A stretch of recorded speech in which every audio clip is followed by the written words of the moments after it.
اعوذ باللہ من الشیطان الرجیم، بسم اللہ الرحمن الرحیم۔ اسلامک چینل کے پیارے دوستو، السلام علیکم۔ امید کرتے ہیں کہ آپ خیریت سے ہوں گے۔ دوستو، آج کی ویڈیو میں ہم آپ کو جمعہ اور ہفتہ کی درمیانی شب کا خاص وظیفہ بتانے والے ہیں، جو کہ بہت ہی لاجواب وظیفہ ہے۔ یہ وظیفہ دعا کی قبولیت کے حوالے سے بہت مفید ہے، اور اس وظیفے کے وسیلے سے اللہ کی ذات سے جو بھی مانگا جاتا ہے وہ اللہ تعالیٰ عطا کرتا ہے۔ یاد رہے، جب آپ کی دعا قبول ہوگی تو ظاہر بات ہے آپ دعا میں جو بھی مانگو گے وہ ملے گا۔ اس لیے اگر آپ کی کوئی حاجت ہے یا کوئی مقصد ہے جو پورا نہیں ہو رہا تو اس وظیفے کو اس جمعہ اور ہفتہ کی درمیانی شب کو لازمی کریں۔ اسی طرح اگر آپ کو مسائل کا سامنا ہے یا پھر آپ مشکلات میں پھنسے ہوئے ہیں تو اس وظیفے کے ذریعے مسائل اور مشکلات کو اللہ تعالیٰ کی ذات سے حل کروائیں۔ یہ خاص وظیفہ ہے، اسے مس مت کیجیے گا۔ یہ وظیفہ کیسے کرنا ہے، اس حوالے سے مکمل تفصیل جاننے کے لیے ویڈیو کو آخر تک لازمی دیکھیے گا۔ دوستو، ہم آپ کو آج کے ٹاپک کے حوالے سے تفصیل بتائیں گے، لیکن اس سے پہلے آپ سے درخواست ہے کہ اگر آپ نے ہمارا چینل سبسکرائب نہیں کیا تو پہلے ہمارے چینل کو سبسکرائب کر لیں اور ساتھ ہی لگے بیل کے بٹن کو بھی پریس کر دیں، تاکہ آپ کو مستقبل میں ہماری اپلوڈ ہونے والی مزید ویڈیو کا نوٹیفیکیشن ملتا رہے۔ دوستو، سب سے پہلے تو آپ کو یہ بتاتے چلیں کہ ہمارا آج کا وظیفہ جو جمعہ اور ہفتہ کی درمیانی شب کے ساتھ خاص ہے، یہ وظیفہ سورۃ اخلاص اور خاص نماز کا وظیفہ ہے۔ اس لیے اس وظیفے کی تفصیل میں جانے سے پہلے ضروری ہے کہ آپ کو بتائیں کہ سورۃ اخلاص کے کیا فضائل و برکات ہیں۔ یاد رہے، ہمارے پیارے نبی صلی اللہ علیہ وسلم کی نگاہ میں اس سورت کی بہت اہمیت ہے۔ آپ صلی اللہ علیہ وسلم لوگوں کو اکثر بتایا کرتے تھے کہ یہ سورت تہائی قرآن کے برابر ہے۔ حضرت ابو ہریرہ رضی اللہ تعالی عنہم فرماتے ہیں کہ صحابہ اکرام رضوان اللہ عنہم سے ایک مرتبہ رسول صلی اللہ علیہ وسلم نے ارشاد فرمایا، جلدی جمع ہو جاؤ، میں ابھی تمہارے سامنے تہائی قرآن کی تلاوت کروں گا۔ بہت سے لوگ جمع ہو گئے۔ آپ صلی اللہ علیہ وسلم حجرہ شریف سے باہر تشریف لائے اور سورۃ اخلاص کی تلاوت فرمائی اور واپس لوٹ گئے۔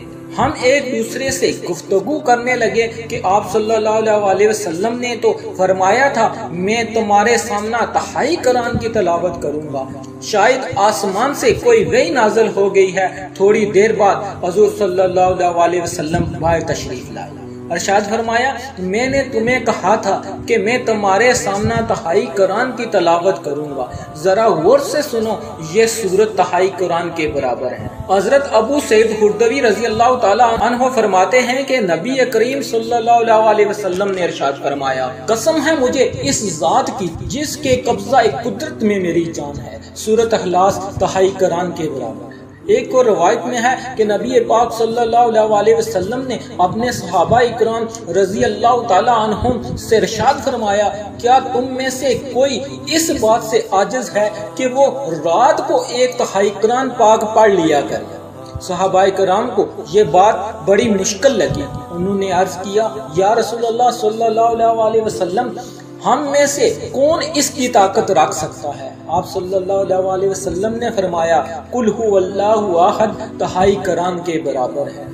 حضرت قتادہ بن نعمان پوری رات اس سورت مبارکہ کی تلاوت کیا کرتے تھے۔ نبی کریم صلی اللہ علیہ وسلم سے اس کا ذکر کیا گیا تو آپ صلی اللہ علیہ وسلم نے فرمایا، قسم ہے اس ذات کی جس کے قبضہ قدرت میں میری جان ہے، یہ نصف یا تہائی قرآن کے برابر ہے۔ حضرت ابو درداء، حضرت ابو سعید خدری، حضرت قتادہ، حضرت انس بن مالک اور کئی دوسرے صحابہ اکرام رضی اللہ تعالی عنہم سے بھی اس مفہوم کی روایت مروی ہے۔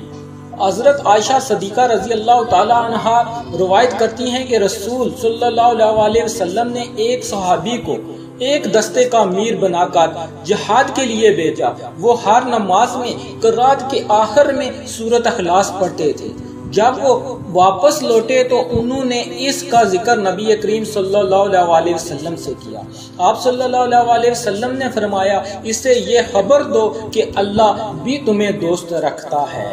حضرت جابر بن عبداللہ رضی اللہ تعالی عنہ سے مروی ہے کہ رسول صلی اللہ علیہ وسلم نے ارشاد فرمایا، 3 عمل ایسے ہیں کہ جن کو اگر کوئی ایمان کی حالت میں کرتا ہے تو وہ جنت کے جس دروازے سے چاہے داخل ہو جائے گا اور جس حور سے چاہے گا نکاح کر لے گا۔ نمبر 1، جو اپنے قاتل کو معاف کر دے۔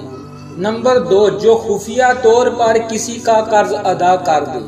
نمبر 3، جو ہر فرض نماز کے بعد 10 مرتبہ سورۃ اخلاص پڑھے۔ حضرت ابو بکر صدیق رضی اللہ تعالی عنہ نے رسول صلی اللہ علیہ وسلم کی خدمت میں عرض کیا، یا رسول اللہ صلی اللہ علیہ وسلم، اگر ان میں کوئی ایک کام کرے، فرمایا اسے بھی یہی درجہ حاصل ہے۔ نبی کریم صلی اللہ علیہ وسلم نے فرمایا، جس نے قل هو اللہ احد کو 10 مرتبہ پڑھا، اللہ تعالیٰ اس کے لیے جہنت میں ایک محل بنائے گا۔ حضرت عمر رضی اللہ تعالیٰ عنہ نے یہ فضیلت سن کر عرض کیا، یا رسول اللہ صلی اللہ علیہ وسلم، تب تو ہم اسے کثرت سے پڑھیں گے۔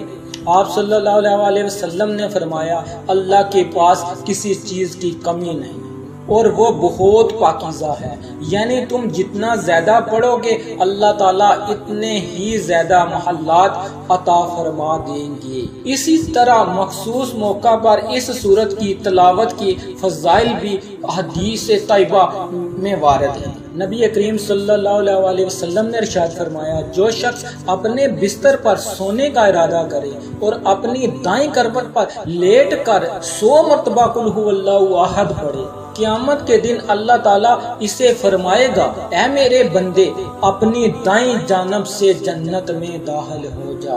دوستو، یہ تھے چند فضائل جو کہ سورۃ اخلاص کے تھے۔ چلیں اب آپ کو بتاتے ہیں کہ ہمارا آج کا یہ وظیفہ کیا ہے اور اسے کیسے کرنا ہے، جو کہ آپ نے جمعہ اور ہفتہ کی درمیانی شب کو کرنا ہوگا۔ یاد رہے، ہمارا یہ وظیفہ 4 رکعت نماز نوافل کا وظیفہ ہے، جس کا خاص طریقہ ہے اور آپ نے اس طریقے پر ان نوافل کو پڑھنا ہوتا ہے۔ پیارے دوستو، اب اس خاص نماز کا طریقہ ملاحظہ فرمائیں۔ اس کا طریقہ یہ ہے کہ آپ نے 2 رکعت نماز نفل صلاۃ الحاجات کی نیت سے شروع کرنی ہے۔ نماز میں ثنا اور پھر سورۃ فاتحہ پڑھنے کے بعد آپ نے 33 مرتبہ سورۃ اخلاص پڑھنی ہے۔ اس طرح آپ کی 1 رکعت پوری ہو جائے گی اور پھر آپ نے دوسری رکعت میں بھی اسی طرح سورۃ فاتحہ کے بعد 33 مرتبہ سورۃ اخلاص پڑھنی ہے۔ اس طرح آپ نے 2 رکعت نماز مکمل کر لینی ہے۔ 2 رکعت پوری کرنے کے فوراً بعد آپ نے دوبارہ اس طریقے پر 2 رکعت نماز صلاۃ حاجات کی نیت سے مزید پڑھنی ہے۔ یوں 4 رکعت نماز صلاۃ حاجات 2 سلام کے ساتھ آپ نے مکمل کر لینی ہے۔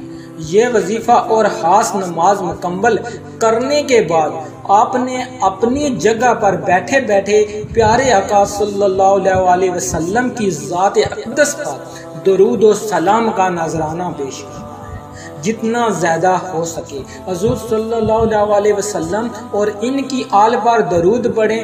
بہتر یہ ہے کہ درود ابراہیمی کا ورد کریں اور پھر اس کے بعد اللہ تعالیٰ سے اپنی حاجات، اپنے مقصد، اپنے مسائل، اپنی مشکلات کے لیے دعا مانگیں۔ انشاءاللہ آپ کی دعا قبول ہوگی۔ جیسا کہ یہ وظیفہ دعا کی قبولیت کے لیے بہت ہی مجرب اور خاص ہے، تو آپ جس بھی مقصد کی حاجت کے لیے دعا کریں گے آپ کی وہ حاجت مقصد پورا ہوگا۔ اس خاص وظیفے کو خود بھی لازمی کریں اور وظیفے کو اپنے دوستوں کے ساتھ شیئر بھی کریں۔ اس کے ساتھ ہی ہمیں اجازت دیں۔ اللہ نگہبان۔